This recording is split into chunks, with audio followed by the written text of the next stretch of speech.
Gen X grew up on late-night warnings. It's 10 p.m. Do you know where your children are? Scared, straight. This is your brain. This is drugs.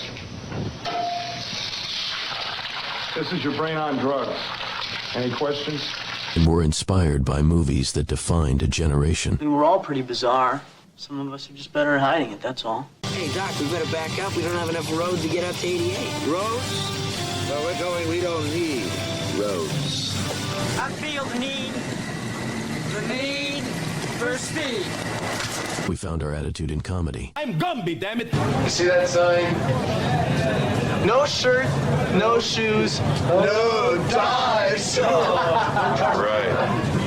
Learn it. Know it. Live it. And our identity in pop culture. I want my MTV! I want my MTV. I want my MTV! What you talking about, Willis? Keep your feet in the ground and keep reaching for the stars. This is Gen X Men with Bill Rowland and Gary Dollarhide. Life moves pretty fast. You don't stop and look around once in a while, you could miss it. All right. Hello, everyone. Bill Rowland and Gary Dollarhide back once again for another weekly episode of the Gen X Men. Gary's up there in Maine. Do you have the smoke from your Canadian brethren yet? Well, so yesterday and the day before, it was heavy. Like it was just it. You would think it was LA, right? It's just a brown haze that was just over everything. We got cleared out today because we had nothing but storms that came out of nowhere all afternoon. We lost power, so you're lucky you even got me right now.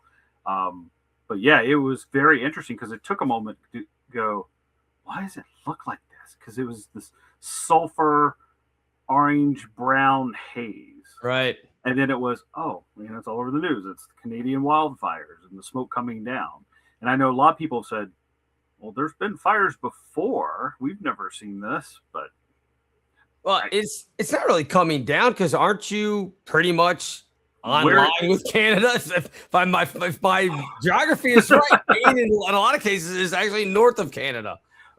We are well into Canada. Where it's coming from, if you did it on the globe, it's coming from the northeast. So in the belly of Canada, out of the Midwest, and kind of flowing down and across and catching us. We're kind of on the northern edge of the band, and then it's thicker further south. Well, it's coming here tomorrow. So as we record this on Thursday, the 16th, yes, it will be here tomorrow, apparently. They're telling you not to go outside. And I'm like, fine. I'll put off the yard work. I will say I sort of get it because I do watch the local news, not religiously. And it was one of those, we woke up and said, why is it so ugly out today? Because it wasn't just clouds in the sky. I mean, everything just had this just thick haze to the ground, this orange, brownish haze. And like I said, if you've seen the images that they always show of like LA, you see that haze just holding over the city. It was like that, except again, all the way to the ground. And you're just going, what in the world? Wow. And then it had this neat effect. It turned the sun blood orange. Because after I read about it, it filters out certain wavelengths. So all you're getting is that heavy red orange color. There's a big ball up in the sky. Yep. Well, thanks to our Canadian get out friends. and enjoy it. Yeah, exactly. You know, when you get it. Maybe it helps with the UV rays. I don't know. Maybe you can go out and not get a tan. Yeah, it's supposed to be like 100 degrees and like hazy here. I mean, it was 100 today. I mean, it's just it's July in Northern Virginia, Washington, D.C. I don't know why people all get upset and freaked out. I'm like, people, it was 100 degrees 10 years ago. It'll be 100 degrees 10 years from now. That's just July in the city. That's July. Leave and go to the beach. I mean, that's the only thing I know to tell you. So anyway, all right. It is 1 year ago today, and we had not started this podcast yet. So we've never actually really talked about this that much. And at the time, I was like, this is one of the most incredible stories I have ever heard of as far as people just like doing really dumb things in public, right? Maybe people know what I'm talking about already, but 1 year ago, Gillette Stadium up there outside of Boston, Coldplay. First off, how is Coldplay selling out Gillette Stadium? That's the first question I want answered before we get to anything else. I didn't buy tickets, so I can't explain it to you. I don't know. I get it. They're really popular. I've never been a big Coldplay fan, but it's fine. You like what you like. I don't criticize people. You go spend your money on what you want to spend your money on. It's all good. These are just jokes. But if you remember that CEO and his worker, who I believe she was another executive in the company. but was under him as far as on their flow chart, right? Well, yeah. She was because when you're CEO, everyone is. Well, fair. That's a good point. They get caught at the Coldplay concert. All hell breaks loose because people were filming. They ended up on the Jumbotron, and people filmed them with their cameras, their cell phone cameras, and all of a sudden they are everywhere because they got caught doing something that they shouldn't have been doing. This is something Gen X did not grow up with. No, we did not have to necessarily worry about these type of things. And it is fascinating how much, again, they're probably Gen X, if I had to look, or at least millennial. Right. Yeah, I mean, I think they're Gen X. You got to know better at that point. Like we had to have figured this out by now. We are the ones who, we didn't invent the internet. That was our boomer parents. I get it. But we're the ones that adapted it. We were the ones that, hey, we knew how to program the VCR. We know how to use the DVR, all that other stuff. We were right there at the forefront of the internet when it popped off in 91. That was us. We're the ones that made it what it is. You've got to know you can't do this stuff. But over and over again, people still haven't figured out not to get caught. So I think there's two parts of it, and let's reinvestigate that situation. They weren't filming themselves. Correct. You would think to a certain level in a 70,000 capacity stadium, there's anonymity. Are you going to be put on the Coldplay screen? I always question if they had not reacted the way they did, it would probably not have been the story and no one would have known, right? Well, because maybe. It turned into, right? He made a comment like, oh, were they doing something that, they weren't supposed to? And obviously in the stadium full of people with cameras, they've captured that image. Right. If they just stood there, right, would that camera have moved on? Maybe not have been an issue.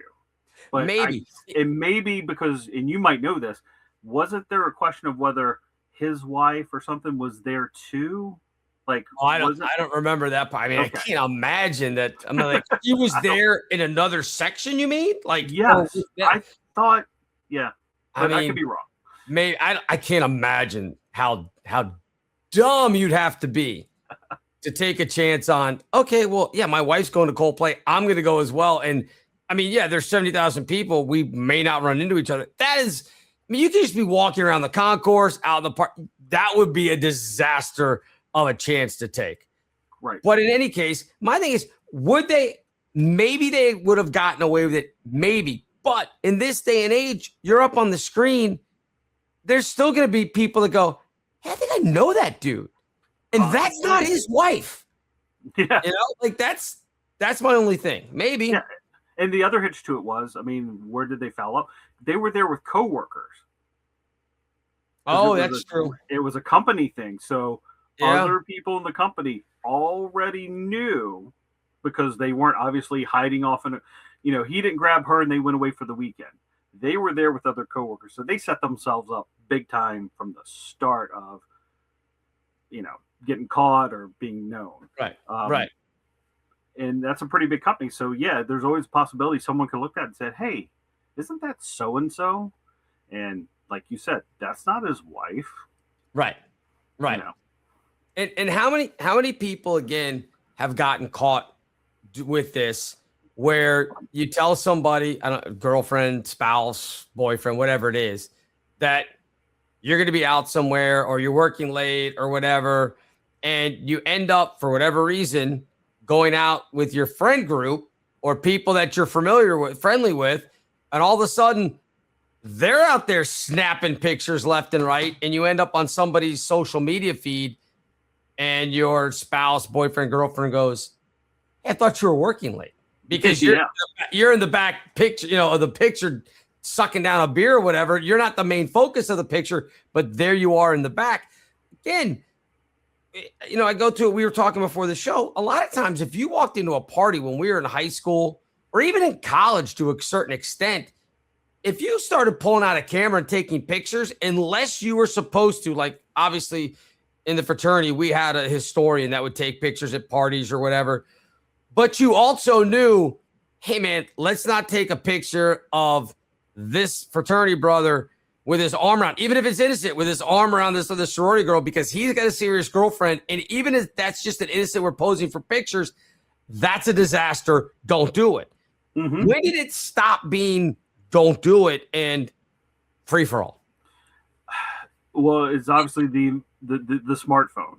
And right. I think a little bit less of us, but the next two generations after us, because it became the look at me moment.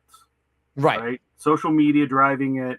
You've got this, handheld computer that can take fantastic photos. Look at me. Look what I'm doing. It starts with, hey, look what I had for dinner. Let me show you a picture of my plate. God. That's the worst. Right? And then we evolve into, and again, it's a select portion of the population that says, I'm going to do something and I'm going to video it because it, people react to it, right? You become the influencer. There's one the other day about this guy. He's walking around, I think it's Walmart, and eating the food in Walmart, the non-perishables, like right. It's a salad out front, and he's filming himself eating it. He's not going to pay for it, right? He's eating it through the store. Right, of course. Right. And that's his thing. So that's a bit of the look at me, whether it's monetized to make yourself a celebrity or to make yourself bigger, better, because people are seeing what you're doing. As some people say, the modern smartphone is an evil thing. I mean, we are the first generation that paid to have this thing so that we can record what we're doing. And in some cases, how other people go, it tracks you. Right? Oh, everywhere. Yeah. I mean, that's right. what I was gonna say with the other things is now you've got things that before, I laugh. I think about the Shaggy song, Wasn't Me, like that whole song where you just, it's deny, even though, the woman walked in on him. He's like, no, I know you think that was me, but it wasn't me. You had plausible deniability, not necessarily in that. I'm not talking about like in that situation, in that song, but I'm saying before you could be like, no, I went to this place. I wasn't at that coffee shop. If somebody saw you out, say in high school and college, and you were with in our case, a girl or woman who wasn't your girlfriend, and somebody went back and told her, unless they had indisputable evidence, you could deny it as much as you want because they had no way of proving it. Like, one way or the other. It's they say it versus what I say. Now they can track your phone. They can see where did you post on social media, tags where you were, all of that stuff. So I mean, again, it's one of those things that at some point, and you're right, it's the smartphone. And back in 2008, 2009, 2010, right around in there when it started, and they started having cameras on the phones and everything else. But at some point, people had to make that decision of, I need to document everything in my life.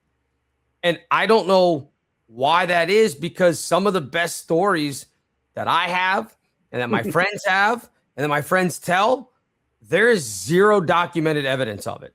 For instance, the Sinatra story that is 100% true. We have no pictures of us with Frank Sinatra. We have no video of him hammered drunk. And if there were those type of things back then, he wouldn't have hung out in the lobby with us. His security guy would have whisked him away immediately. The first time somebody went like this and held up that phone to tape, to record Frank, it would have been done, over. You might even got your phone smashed if you got it. Frank wasn't messing around. So I don't know, when did we just decide it's okay to document everything, even if it means you screw somebody over? Like I said, it's the phone, and it became a thing. I would have to say there's also a little bit. I mean, if you go back into my history years, there's a few photographs. Sure. Right? Maybe some 8mm home movies back there, but there's no real history of us. And Right. so now we've taken this ability that where we said we can document things all the time, 24 hours, like, oh, let's take a picture of that sunset. We've gotten to this mode where we want to document because that's, instead of the old box of pictures that mom and dad hung on to forever, it's now digitized. It's simple to get, simple to store. And so we kind of got in this mode of, take a picture, take a video, right? That's why, I love in the current Olympics when they start doing the bios on these athletes, there's a lot of video, a lot of pictures of them as kids and coming up that never existed, say, for us and, our generation, because it was too expensive. It was too hard. It wasn't a thing. But now it's so easy to document, record everything. It's commonplace and people love it. I don't. I want to keep my phone shoved in my pocket. We were at the beach the other day, and it was a beautiful day. I sat there and just said, this is nice. I didn't pull out my phone. I didn't even take a picture of it to document it, to tell anyone. It was just, I'm here in the moment versus trying to record it to possibly maybe someday be scrolling through and going through the picture list and go, oh, remember that day? To me, it devalues it. Like if I'm taking the picture, there's a value to it because I want to see that again. Not I took 100 photos today because we were at Subway at the beach and it seemed like the thing to do. Right. I mean, I even at times, and I've got hard drive. Here's one. Here's another one. I mean, I've got 4 or 5 of these things lying around, and a lot of them have pictures and videos from vacation and everything. The last time I looked at those, it's been forever. Mm-hmm. And I'm with you because, going like a lot of my vacations, I'm a big Caribbean fan where I go down to one of the islands and I go snorkeling and all that stuff. Love it. And you take your GoPro or your DJI or whatever, other video camera you have, the little portable ones, and you're taking video. And I found myself a lot of times all of a sudden being like, I'm looking through the screen. I'm not looking and experiencing all of this that's around me. So there's a lot of times that I've stopped and I won't necessarily record the entire time I'm out there. And sometimes I'm like, oh, I wish I had that. That'd be cool to show somebody. But you know what? It's no different than 40, 45 years ago when you'd be hanging out and your parents would be like, oh, we're going over to the Smiths because they have pictures from their floor, Orlando. You know what I'm talking about? The slideshow. Yes. Click. Yeah, you'd be like, you'd sit there and be like, I don't care. Like I'm glad, I'd rather talk to the Smiths kids and they could tell me how cool it was to go to Disney World or Orlando or wherever, if they went to Miami Beach, whatever it was in Florida. But I just remember we had neighbors up the street that at least once or twice a year, we'd all walk up the street together as a family. And we're like, okay, we're going to go check out their pictures because they went on this vacation. And I was always like, this sucks. This is boring. I'd rather talk to the kids that were, like a year or two older than me and be like, so what was your favorite? Like the stories were better. I didn't need to see the pictures. Yeah. And I feel that same way now. Like when I'm doing stuff in the, when I'm snorkeling and everything, I'm like, I'd rather tell people, hey man, I saw this really cool thing when I was snorkeling. Because most people, they don't care about your video. I got news for you people. If you're out there, no one cares about your video. Honestly, unless you capture something that we've never ever seen before, no one cares about your video. That's just where I don't know. Well, I admit I have fallen victim because going to concerts, I'll clip, I'll just throw it up for like a minute, just enough to capture it, and I'll send it to my son, being like, yeah, that's fine. Dan Wilson can still sing, right? And that's it. Phone's gone and I'm back to, oh yeah, this is great. Yeah. While everyone else, I'm recording the whole song. And it's like I'm sitting there going, are you ever really going to go back and look at that whole song? Like, I'm like you, I'd rather it be burned in my memory than forgotten on the phone and I might see it once ever again. Right. The other thing I've been wanting to do, and it's similar to the whole slideshow, is look, we have digital photo frames. You can put pictures up on your TV. I haven't had the time to go through and select things that I want to be on that TV or that digital photo frame, because to me that's fine, right? Because that's sure. Oh, look, remember when we did that? Again, select moments in time that we've captured and want to see again, but I just haven't had the time to go do that to make that nice presentation. And see, that I'm okay with, because like my cousin, who, I mean, you know Travis. Yeah. You know, he's originally from Maine. So his mom and dad still live up there. He lives down here now. So I know, and because we had gotten one for my mom as well, one of those digital frames. And it's great when you can just upload it and all of a sudden it'll pop up on their screen. He's here in Virginia. He can put it up on the cloud or however it works. Yeah. And all of a sudden it's showing up on there. That's fine. You know why? That's between the family. Yes. That's perfect. Look, you want to take a bunch of pictures of your kids, and doing all that stuff. Awesome. That's great. We, as again, the lost generation, if you will, there's probably some years of my life where there are 3 pictures of me. Mm-hmm. First day of school, last day of school, birthday. Maybe a Christmas one in there if they remember to get the camera out to take a picture of you when you were opening a present. Otherwise, there's no pictures. Right. Because my parents maybe had a Polaroid and you take the picture and then you'd shake it until it came up on the screen, and then they tape it into a photo album, and then they throw it out 10 years later because it's like, we don't need this anymore. Well, and there was scarcity in photographs, because think about it. Yeah. You had to have special equipment to either take that picture. You took the picture with the camera, right? So let's start there. And there was only so many pictures on the roll. Right. Because I remember this as a 24 and 36 were usually the two. Correct, right? Ones. Yes. Yep. So I remember 3rd, 4th grade, we went to a zoo or something in Richmond. And I remember having the 110, right? And you knew you only had 24 pictures or whatever the number was. So you weren't just snap, right? It was, okay, I'm going to take a picture of that and pray to God it comes out, because we won't know for 3 to 4 weeks. So you had scarcity of the media to capture it. Then there was a cost to go get it, because you had to turn it in to get it processed. So that costs more money. And then you held your breath when you got that envelope back of, oh, let's see what turned out. And then, like you said, if it wasn't a Polaroid, it was your 10th birthday party. Oh, great. Look at that. Send one to grandma. And the envelope goes flying into the back room, right? Never to be seen again, because we had that moment a few weeks after, and that was it. Yeah. Yeah. You know, I know our parents were more into the photo books, but we aren't. I know I never was. Yeah, no. I mean, I think because one year when I was in the fraternity, I was a historian. And so I have a bunch of pictures. And I think it's buried in a box somewhere in the basement at my mom's house, I'm sure. There's a photo album from one year of the fraternity that I've probably haven't looked at it since I put it together and brought it to one of our formals. When you lay out all the pictures, everybody looks at, oh, look at this from the last year. This is cool. And then you take it home and you go, well, now what?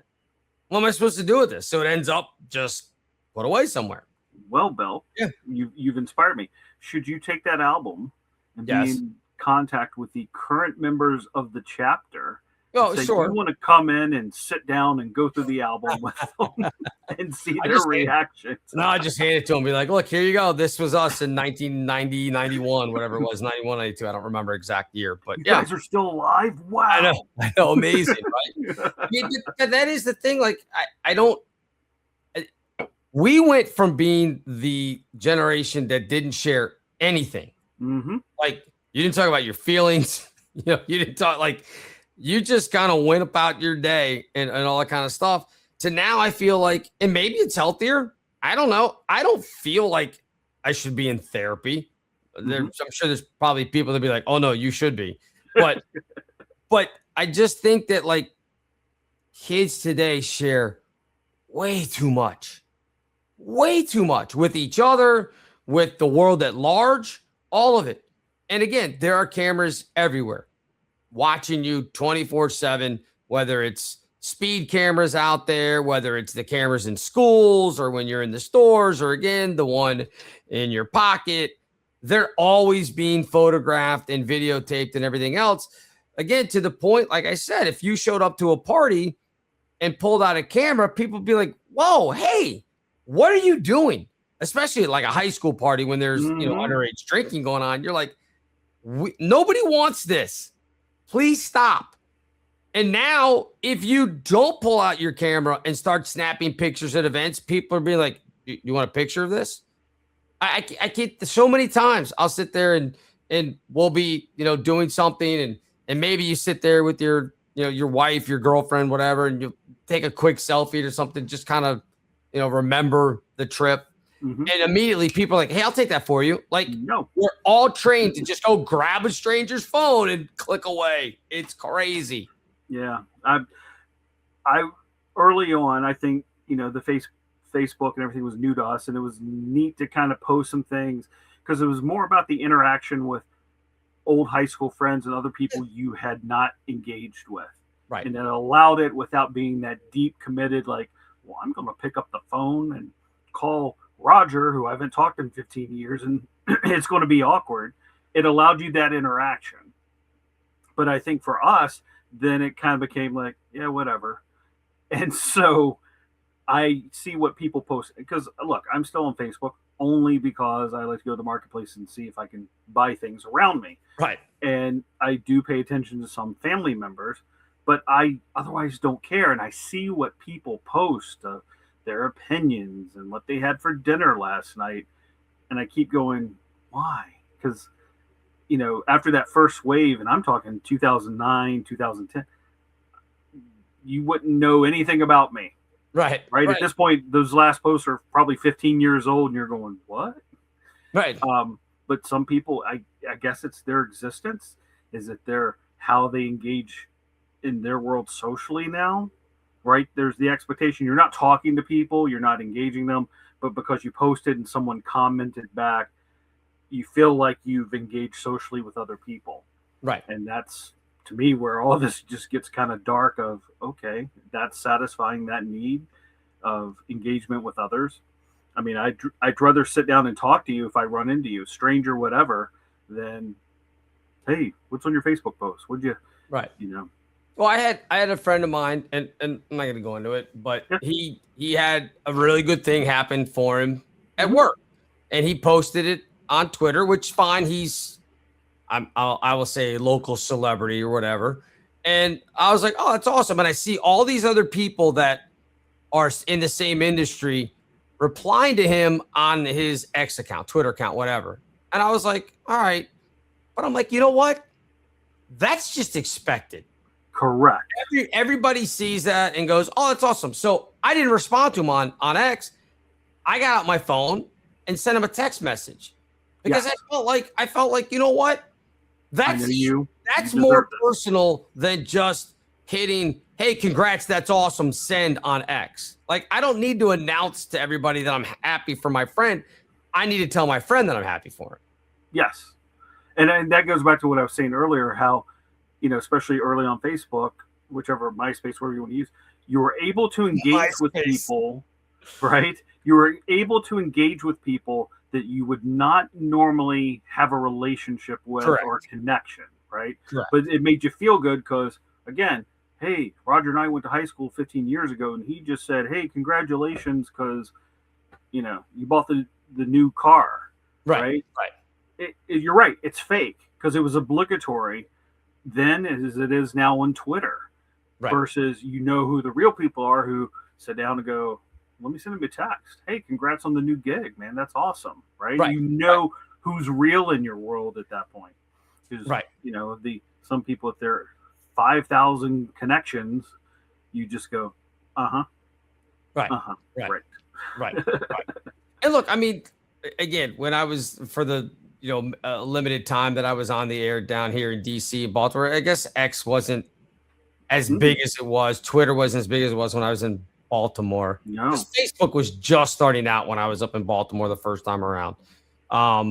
Yeah, they didn't have hardly any of that stuff. MySpace was a thing. Yeah. When I was in Baltimore, because I remember having the conversation about your top 8 and who's going to be the top 8. Do we put the boss in the top 8? No, we're not going to put the boss in the top 8. Important. That kind of thing. But so, I mean, again, I compared to other people, I have a minuscule amount of followers, but I still look at it and go, all right, so I have whatever it is, 4,500, 4,800 people that follow me on X. I don't know all 4,800 people, nor should I. Quite honestly. You had that many? I'm sorry. Yeah. I made up that number in my head, so I'm sorry. No, that's fine. No, that's what I'm saying. And when they look, I used to be over 5, almost 6, but when they cleared out all the bots, I dropped under 5, which is fine. I don't care. And quite honestly, if another 1,000 people tomorrow decided that they don't want to follow, it's fine. I don't care, because I'm sure I'm like most people. I follow probably 900, 1,000 people, what it is. But a lot of those people that I follow, it's because of the jobs I used to have. Mm-hmm. Because you'd have to, like, if you were doing stuff, all right, I'm NFL. All right, I need to follow these NFL writers who I really don't care, because I'm not one of these people that needs to have like instant, I need to know exactly what's going on with the Atlanta Falcons right now. But I need to follow guys that are in Atlanta, because for my old job, I'm like, okay, something interesting is going on. I need to get them on the show. I need to get in touch with that guy. I need to do this. It's same thing. It's a little bit different. Obviously, when you and I were working for Westwood One way back in the day, I guarantee you, if there had been Twitter, X, whatever it was back then, we would have been following every single one of those people that we would have called. People. Yep. The GMs, the salespeople, the program directors. We would have followed all of them, because you'd have just had to. It just would have been obligatory. It would have been expected. And responding all day. Right. Probably would have been mandatory to be like, hey, that's a great thing. You know what would sound awesome with that? CBS News at the top of the hour. That's what you're doing, right? You're like, hey. You want the Masters. That's how you're going to open up the spring. And again, it probably would, you know what? I probably would have enjoyed doing it that way more than I enjoyed making the phone calls. Mm-hmm. I would have been fine with, like, you know what? I'm just going to send them an instant message on X or Twitter, or we used email some, but it was still more about limited phone call volumes all the time. I'd much rather email a guy and be like, hey man, let's just do this, So, it's funny because, and then, you go to LinkedIn, and I knew a bunch of those guys from LinkedIn, that they're still there. I'm still connected with some of those people that we worked with that were at other stations on LinkedIn. Now, do I ever contact them or talk? No, but I still see what's going on with their stations or anything, but it doesn't matter, Yep. No, it's like Facebook for business. Right. Well, I was talking to my son about this, and I told him, I said, you may find people you work, because he's 21, right? Right. You may find people you work with that you become friends with, but don't count on it. Right. I said, I've worked with people. I can't say, and it's not against them, that we are the best of friends or care.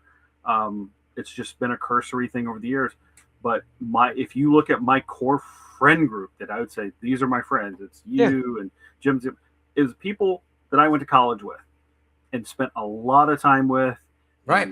Harried situations, right? We experienced a lot together, and that's the bond that will always be there. And there's no pictures of a lot of the stuff. There's a few. I told you there's one or two out there, but nothing incriminating. It's just we did snap a picture of that night at the party in the right.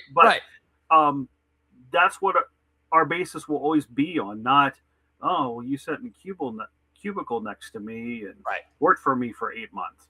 Whatever, I don't know. It's right. Yeah, exactly. Relationships are different, because I think it is a little bit more superficial now for a lot of people. Now, and again, I know with your son, because he was raised by you, so it's going to be a little bit different than the average one. Yeah. Is he somebody who takes a ton of pictures and posts stuff and everything else? Or has he kind of been like, my dad's kind of explained this, I don't need this stuff? He went through a phase, and I think they all do, because of course, but not so much now. He really doesn't post or do a lot of social media. So, smart. It's smart. And that's not from me hardcore coaching him. I just think he figured out for him, it just wasn't a thing anymore.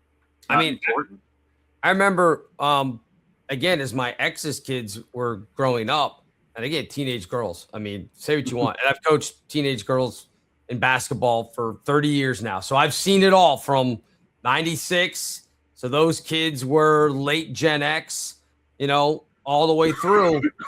And they are way more horrific. I don't care what anybody says. Teenage girls are way more mean and evil than guys could ever be. I mean, it's just on. That's just the honest truth. Mm-hmm. But I've seen it, and I remember having to tell them. And I go back to the first experience that I had with Facebook and pictures and unintended consequences, because we had a kid. This would have been early 2000s, right? Mm-hmm. So this actually predates Facebook, but it was, forget what I guess pictures were being passed around at school or whatever. I don't remember. A kid had her older sister come home from school, right? There at Thanksgiving. They take pictures or whatever, and somehow it gets out that this kid is drinking wine with her family in their house at Thanksgiving. Mm-hmm. Well, it got to the athletic director, got to the principal. We had to have this whole meeting of, hey, we know that this kid was drinking because here's a picture of it. And it had to be we again went through the whole thing of, it's her house, it's her family. What her parents say is okay. This wasn't a party where everybody else was. She had her parents' permission. There's no way you're suspending this kid or kicking her off the team. She violated 0 rules.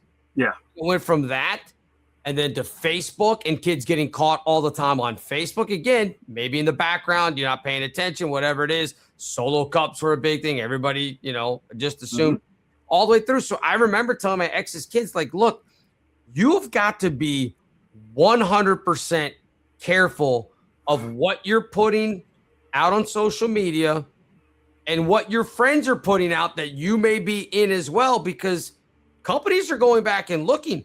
I mean, I think of the kid, he was drafted by the Nationals, I think. And he, was, I think, first year out of college or whatever it was, or he just finished his freshman year of college. He got drafted. I could look up the guy's name and story, but it's not that important. And he had a bunch of stuff from when he was a few years younger, racial things that he shouldn't have been posting. I mean, Yeah, because look, it's youth, the folly of youth, right? But there was so much backlash, they didn't sign him. Yeah. So he got drafted and then went unsigned. So now he probably would have been able to go back to college, because Lord knows everybody's going back to college, whether you've been drafted or played in the, whatever, everybody's back eligible apparently. But he was done. So his career's over at that point because he got drafted. And then it all came out and people were like, you can't sign this kid. Look how many times he dropped the N-bomb on Twitter. And it was like, okay, we won't. Just perfect example, just the other day, literally this week, I think it was Chelsea Gray, who plays for the Aces, WNBA. I think that's the right team. I think she's moved a couple different times. Again, I'm not a WNBA historian, so if I have, I was going to ask you, is she one of the ones beating up on Caitlin Clark all the time? No, but here's the thing, and this is the dumb part about it. Like, I don't remember if she was one of them that had an incident with Clark or not. It doesn't matter. Oh, okay, yeah. I was making a joke, so. Some dummy sends a DM or whatever it is on Instagram. I don't know if they're called DM. Again, I think they're DMs. Maybe they're not. But anyway, just ripping her left and right, drops a couple of racial epithets. And guess what? He's now fired from his job because he's using an account with his real name on it. This is 2026. This isn't 10 years ago when you went, oh, you can figure out who I am and I can get in trouble for what I say online. This isn't even, we're less than a year ago from Charlie Kirk getting shot, or depending on if you believe the narrative of what it is, but we won't go into the conspiracy. Okay, we'll leave that. Too long a discussion here. Yeah, we'll leave that to the other people, whatever it is. And how many people did you have getting fired because they were dumb enough to go and celebrate somebody, again, losing their life? Yep. It makes no sense. You're complete fools if you continue to do this. You want to be happy because you don't agree with Charlie Kirk and now he's no longer around? Fine. Text your friend group. Just hope that none of them are going to turn you in, because I've seen that happen as well, where you put something in a text and all of a sudden people go, oh, you thought I agreed with everything you think? I don't. So I'm going to send this to your boss. or people have to know, if you work for like a university or a college or a school system and they pay for your phone, guess what? They can take and search that phone anytime they want. And all you need is for somebody to get ticked off at you and do a FOIA request, and you're screwed because it's all on your phone. Same thing with the emails.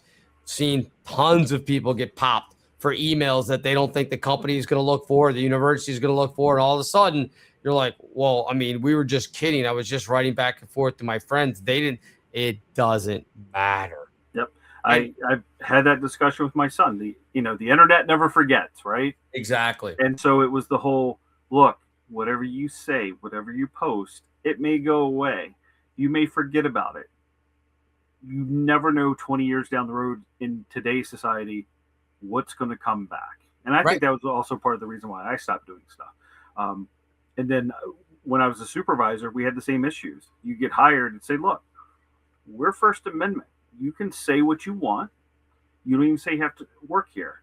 But if you say things that the organization says we don't want to be associated with, even if there's no direct connection, like in your profiles as you work here or something, doesn't matter. You can't be terminated because, and there's a few of them that say, well, it's First Amendment. Yes, you have the right to say whatever you want. But as we all know, there's no prohibition against the repercussions of that. Right. And that's what people don't understand. You're right. People scream freedom of speech all the time. Yes, you have freedom of speech to say that Donald Trump is an idiot. You have freedom of speech to say all these things. But what you don't have is freedom of consequences if you're going against something in business. It's just the government can't limit what you say about the government. But your business can absolutely limit what you say about the business or about other things. I mean, again, I go back to the kid that the Nats drafted however many years ago it was. There's no Major League Baseball policy that he can't say these things, but that doesn't mean they have to employ him. Correct. Because they can say this is not for the good of the organization, so you're not employable. I mean, it's that.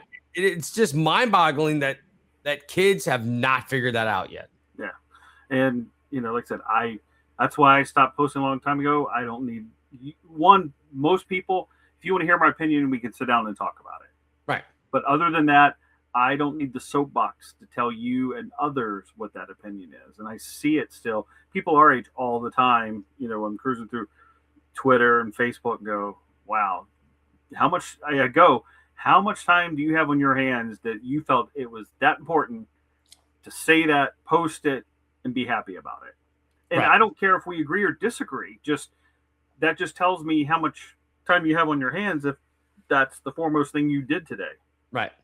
Well, it is wild because you think about, and again, this is the conversation we were having prior to the episode, kind of laying it out.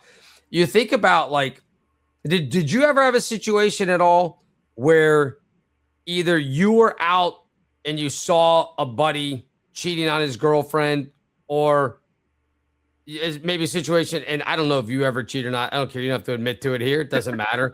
But was there ever a situation where either you were the one that you ran into somebody and you were with somebody you didn't want anybody to know that you were out with, or did you see like a friend and be like, hey man, that's not who I saw you with like a week ago. I thought you were still dating so-and-so, or I thought Jennifer was your wife or whatever. Did you ever have that instance and then have to make the decision of, do I blow this dude up or do I just pretend I never even saw him? I've been in that position. It was not a close friend. Okay. I was kind of aware that obviously they were married with kids and I see them somewhere with someone else. I just took the role, it's none of my business. There you go. Right? Yep. I acknowledged him.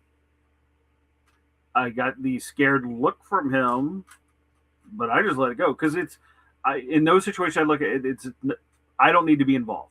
you've made a decision for whatever reason. There may be maybe it's allowed in your relationship. I don't know. Sure.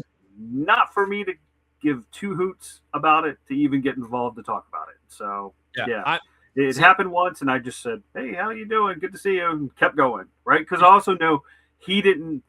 We can assume he was not doing something proper, so I didn't feel it was necessary to put him in any more stress about whatever the reality is. Right. Yeah. And I've had the same thing. It's been two different occasions where I've been out somewhere and ran into somebody. And again, they're not with their wife or girlfriend, as it was in college when it happened. And it happened years later with the wife. Different guy both times. It's not the same guy. That would be impressive, by the way, if that were the case. And yeah, I was with you both times. I just pretended I didn't know about the other girlfriend or whatever. Oh, yeah. It was just like, oh, hey, this is, Sally or whatever. Like, oh, nice to meet you. Great. That kind of, and you just went like, hey, man, it's good to see you. Let's catch up. Now, a couple days later, because it was both times, it was, people that I were friends with, and I was going to see them. It wasn't like just running into somebody random and like, wow, I never see you out, and I probably won't see you again in another 5 years. These are people that I was going to run into. And so then I would be like, hey, like, what, are you not with this other person or whatever? And, both times they're like, yeah, let's not say anything. But I mean, it's like, all right, like, not my job. Not my job to tell your wife, not my job to tell your girlfriend, not my job to blow up your spot. Like, that's between you and the other people that you're with. But it's funny because you think about years ago in the 50s and 60s that, you weren't going to get photographic evidence for the most part, right? Yeah. I mean, it happens sometimes, but like a dude could be married. Maybe he's a traveling salesman. Maybe he goes, whatever it is, he can make up something. He might have another whole family 2 states away that he only sees him on the weekend because, dad has to work in Omaha, but I'll be home on the weekend in Tulsa, whatever it is. Like, I don't know, whatever it is. And it would be like, no, how's he ever going to get caught? Like, the world was so large back then that the odds of you running into somebody that knew you in both places were practically nil.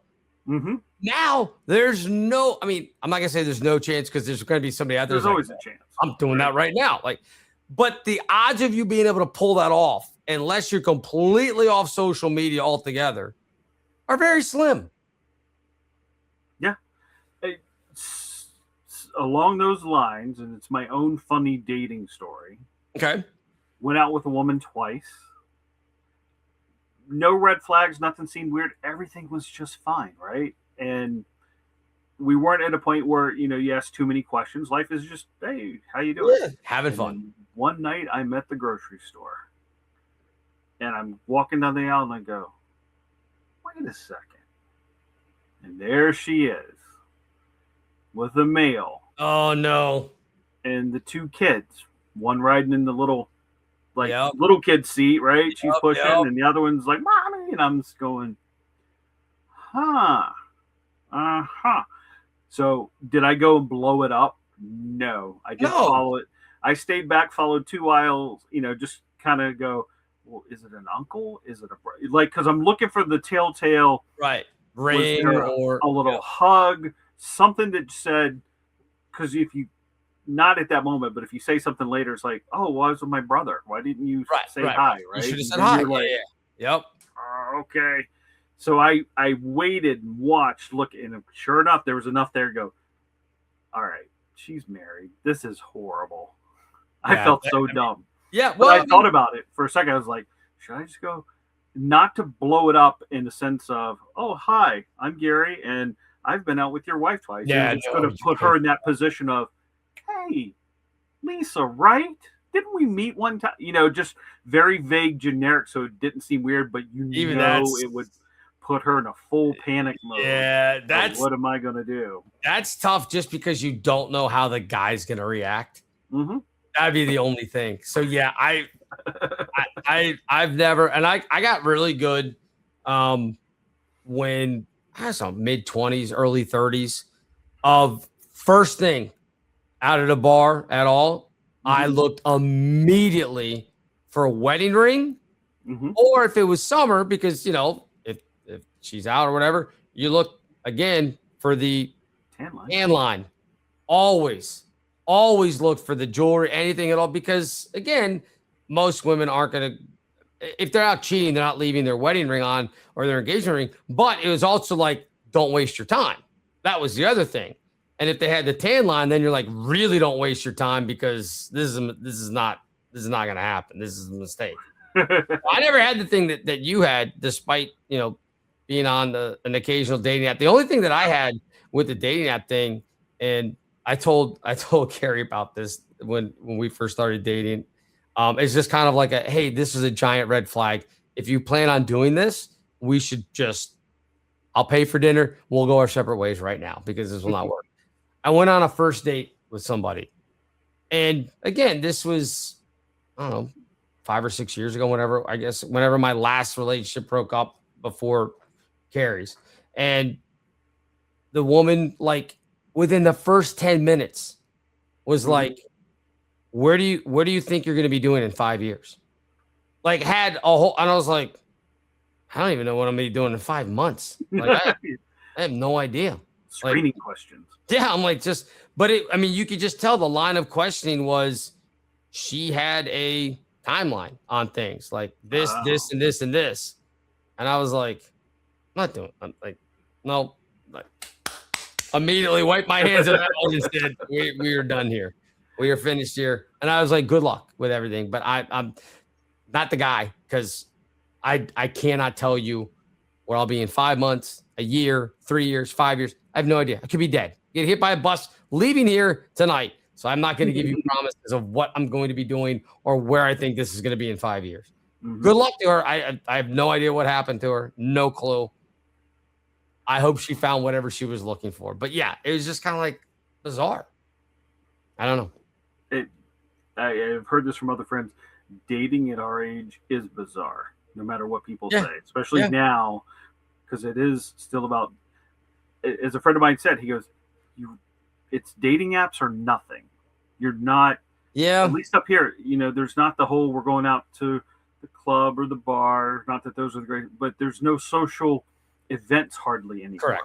It's so hard. You are left with the dating apps, and that's just excuse my expression, as he said, it is a shit show of what's out there, what's all there.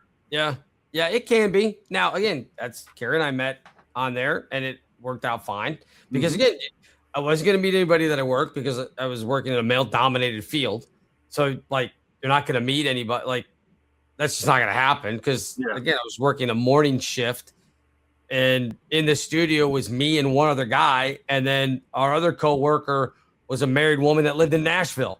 Like, what? I'm not going to meet anybody at 5 a.m. driving into DC. It just wasn't going to happen. So, girl that makes your coffee, Bill. Yeah, well, I don't drink coffee, so again, on that one, so it wouldn't matter anyway. I'd be out on that. So, but yeah, it just, again, I go back to all the things of people, and I was curious about that, whether you would blow up somebody's spot, because I know people that I've seen it happen to people, and I'm like, what are you doing? Like, why? What pleasure do you get out of this? I don't understand it. You know, I don't get it. But going back to, again, the pictures and all the other stuff, and we just had it. You would, again, I hate to harp on it, but you would think it's Gen X. Again, the pictures, the cameras, everything. You would want to avoid all that situation. But we just had that one with Diana Rossini and Mike Vrabel, where like they denied because like, oh no, it was fine. We were at this, and then. Like, no, we have the pictures. And then people went back and said, oh, yeah, by the way, we have more pictures. Yeah. And so it went from this was maybe just a weekend thing where they got caught to, oh, no, this was going on 3 years ago. This was going on 5 years. Like, it was just like, and you're like, how dumb are you? Like, how dumb are you people? Like, you can't do this stuff. Like, you're going to get caught. Well, what gets me on those two? Look, if you or I did that same thing, highly probable no one would ever know, because we're nobodies, right? Well, right. Right. Sure. We are. Nobody's I mean, taking even pictures compared of us with the long range lens. Yes. Right. Even like the CEO guy that we talked about at the start of the show. Yep. He's still somebody that's recognizable to somebody. You and I would just be random people in this going on. Right. But those two, you two, you're a commodity. You're not anonymous out in public, and especially not in certain circles, because I think when there was something else going on there, which meant there was other. Again, Well, I said it was an NFL coaches weekend or something, right? That's what I'm saying, right? Yeah. So you're in a group of people who know who you are. Right. Oh, you know, and we did some of this already. There were tons of other. I know that there were other NFL coaches that knew that was going on. I mean, there's famous stories, and I'm a nobody in this industry. I heard the stories, not about her and Vrabel, but other people that were like, as soon as the Vrabel thing came out, they're like, I'm not surprised. I mean, seriously, it was just like, and that was kind of my reaction too. I was like, yeah, I've heard the rumors out there. They've swirled before, so I wasn't like, oh my thing was, oh my gosh, I can't believe they finally got caught. It was more, that was my thing of more than I can't believe this was going on, because again, I guarantee you, I know there's only 32 NFL coaches. He's probably not the only one that is cheating on a wife or a girlfriend or whatever. That's just the way it is. He's just not. And I'm not saying with another reporter. I'm just saying in general. It's probably not the only one. Would be my guess. So, but so go back. Yeah, those two are not anonymous, and that's you're just like you said. The world we live in, cameras, people recognize you, fans, whatever. You're somewhere it's gonna catch you, and you have to know that. And I guess somewhere subconsciously, the risk is acceptable. It's okay. And it's always we'll deal with that if it happens. And they got sloppy. I mean, again, I give them credit because for 4 or 5 years, it wasn't public knowledge. Again, there were whispers, all that stuff, but it didn't blow up until, a couple of months ago when we all saw what happened. But my thing is, like, if you're going to try to pull this off, again, I go back to the CEO and the concert and everything. Like, they clearly, that wasn't the first night that they had hung out together. That was not I had too many beers at Coldplay and she looked at me and I looked at her and I said, let me give you a hug. I mean, that's the music was good. Yeah, that's not what was going on there. I think we pretty much know that. Yeah. But like, if you are going to go and do that, like, stay out of public. Yeah. Go out to dinner 2 or 3 cities away or towns away or whatever. I'm not saying like if you live in DC, you don't have to drive to like Virginia Beach to go to dinner. Like, you can figure out somewhere to go where like people aren't going to know who you are. Like you can get away and not have show up in the background of somebody's picture and be like, oh, whoops, here we are sitting at dinner, sharing a bottle of wine, and we're in the background of somebody's birthday celebration that ends up on the internet. And everybody goes, hey, I know who that guy is. Like you can't do it. Because what's happening with AI. Someone out there is running AI on every posted photograph that ends up online somewhere, looking for a facial match or something in the background. It's not even about the subject to go, hey, this is that, or right. If it was just been a photo of those two at Gillette, probably somewhere AI would have said, well, in the background, that's the CEO of whatever. And they would have figured out, and she's the head of HR. And, right. Someone deviant is doing that stuff. And it might be our 3-letter agencies that are based there in DC. Who knows? Right. Well, I mean, again, everything, you wonder like when people make the pictures on whether it's ChatGPT or whatever or one you use, the whole reason that they can make, human-like faces and everything else is because they've scraped every picture that's out there everywhere. And the reason that they started out not being good at hands is because there's not a lot of pictures of people holding their hands up. Like that's not happening as much. They weren't good at doing that, but now they've gotten better and it's getting better. It's because every time you post something up there, it's probably in the terms of service that they can scrape it. I know that was a whole thing with Instagram for a while. People were pissed because Instagram was like, oh, we own your photos now, Yep. and everybody got all mad, and nobody did anything. There's like, you got mad for a week, and then went, oh, okay, well, I guess I still got to post my salad, and my dessert, put that up.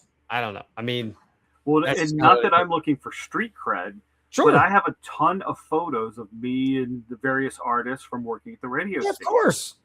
I still have the hard copies. Why? Because I go, real. This is real, right? Exactly. You can touch it and see it's a real.